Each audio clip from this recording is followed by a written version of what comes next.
Week 13 in college football here at SBR Forum Videos. I'm Peter Loshak. We're talking right now with college football handicapping analyst Jon Lee from AccuScore.com, who's given us some great reads all year long on college games and gave us two winners last week, 2-0. Jon, thanks for being back with us. Good to be here.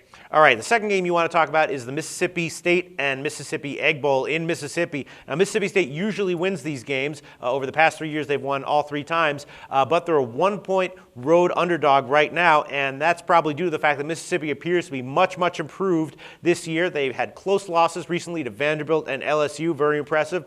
On the other hand, Mississippi State's been pretty dominant against the non-elite teams they played. They lost to Texas A&M, LSU, and Alabama. Everyone else, though, they beat pretty easily. So I'm not sure which side I would take here, but I know I'm going to take whichever side you recommend. Who do you like here?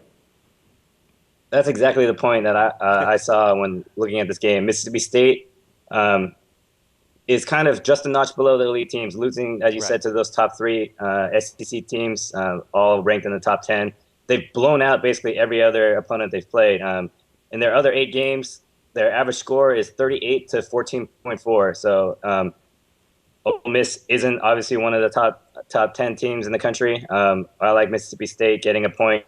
AccuScore outright simulates the Bulldogs as the better team, winning 56% of the time by about a field goal. So with Ole Miss not being an elite team, I like Mississippi State as a really good value, getting a point. Now, when you talk about that simulation, does that factor in a home field advantage for Mississippi here?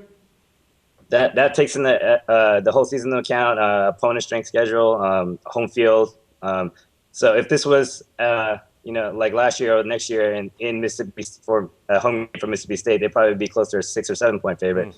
This is on the road, so we do have Ole Miss factoring in that home field, but we still have Mississippi State as a 3-point favorite in this game. All right, I kind of like it. The one thing that makes me a little bit nervous, though, is I was looking over Mississippi State's other games against the non-elite teams, and it wasn't just that they weren't playing non-elite teams. They were playing kind of cream puffs. They had a pretty easy schedule in those games. And Mississippi, how much stock do you put into the fact that Mississippi did play really, really close, Vanderbilt and LSU? I mean, yeah, you can say Mississippi State got blown out by LSU, sure, but that's LSU. But then Mississippi lost to LSU by only a little bit. So, what does that say about them? What I think you can say about looking at the schedule is basically Mississippi State is the 7th best team in the SEC. That's not a knock on them because the top 6 teams are all in the BCS top 12.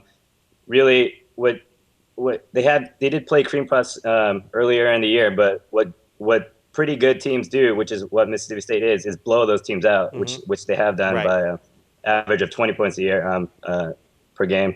Ole Miss has played pretty well against elite competition, better competition, but they can't finish any of these games. They didn't win any of those games, not really threatened at the very end.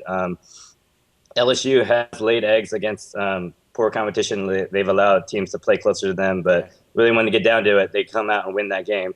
One thing I would be watching for is that Ole Miss's quarterback, Bo Wallace, has put up a ton of yardage this year. Put up 300 yards against LSU, but still he has problems throwing interceptions. He's got 14 touchdowns and 13 interceptions this year. Mississippi State is one of the best teams in the country, forcing turnovers and creating turnovers. I believe they're 4th in the NCAA in turnover margin and best in the SEC. So I think that'll be a big factor in this game. That's it. I'm completely sold. Jon Lee from AccuScore.com. Thanks so much, and we'll talk to you again next week. I'll see you then.